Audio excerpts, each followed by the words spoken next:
సామెతల గ్రంథం 27వ అధ్యాయం.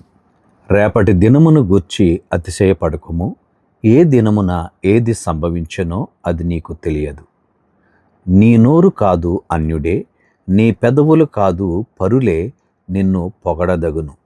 రాయి బరువు ఇసుక భారము, మూఢుని కోపము ఆ రెంటి కంటే బరువు. క్రోధము క్రూరమైనది, కోపము వరదవలే పొర్లునది. రోషము ఎదుట ఎవడు నిలువగలడు?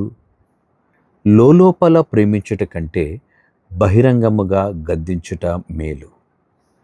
మేలును కోరి స్నేహితుడు గాయములు చేయును, పగవాడు లెక్కలేని ముద్దులు పెట్టును. కడుపు నిండినవాడు తేనె పట్టునైనను త్రొక్కివేయును, ఆకలిగొనిన వానికి చేదు వస్తువైనను తీయగా నుండును. తన ఇల్లు విడిచి తిరుగువాడు గూడు విడిచి తిరుగు పక్షితో సమానుడు. తైలమును అత్తరును హృదయమును సంతోషపరచునట్లు చెలికాని హృదయములో నుండి వచ్చు మధురమైన మాటలు హృదయమును సంతోషపరచును. నీ స్నేహితునినైనను నీ తండ్రి స్నేహితునినైనను విడిచిపెట్టకుము. నీకు ఆపద కలిగిన దినమందు నీ సహోదరుని ఇంటికి వెళ్ళకుము. దూరములోనున్న సహోదరుని కంటే దగ్గరనున్న పొరుగువాడు వాసి.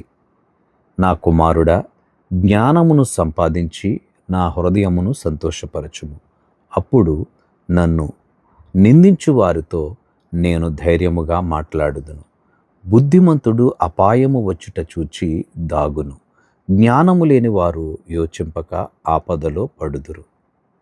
ఎదుటివాని కొరకు పూటపడిన వాని వస్త్రము పుచ్చుకొనుము, పరుల కొరకు పూటపడిన వాని వలన కుదువ పెట్టించుము.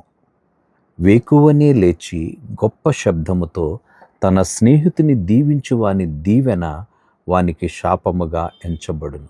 ముసురు దినమున ఎడతెగక కారు నీళ్లును గయ్యాళి అయిన భార్యయు సమానము. దానిని ఆపజూచువాడు గాలిని ఆపజూచువానితోనూ తన కుడి చేత నూనె పట్టుకొని వానితోనూ సమానుడు. ఇనుము చేత ఇనుము పదునగును, అట్లు ఒకడు తన చెలికానికి వివేకము పుట్టించును. అంజూరపు చెట్టును పెంచువాడు దాని ఫలము తినును, తన యజమానుని మన్నించువాడు ఘనత నొందును. నీటిలో ముఖమునకు ముఖము కనబడునట్లు ఒకని మనస్సునకు మరి ఒకని మనస్సు కనబడును. పాతాళమునకును అగాధ కోపమునకును తృప్తి కానేరదు, అలాగున నరుల దృష్టి తృప్తి కానేరదు. చేత వెండిని, కొలిమి చేత బంగారమును, తాను పొందిన కీర్తి చేత నరుని శోధింపవచ్చును.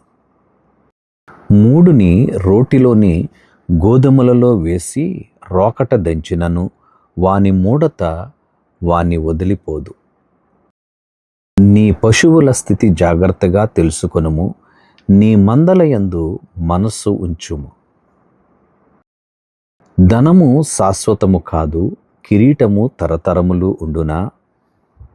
ఎండిన గడ్డి వామివేయబడెను, పచ్చిక కనబడుచున్నది, కొండగడ్డి ఏరబడి ఉన్నది. నీ వస్త్రముల కొరకు గొర్రె పిల్లలున్నవి, ఒకని చేని క్రయధనమునకు పొట్టేళ్లు సరిపోవును. నీ ఆహారమునకు, నీ ఇంటివారి ఆహారమునకు, నీ పనికత్తెల జీవమునకు మేకపాలు సమృద్ధి అగును.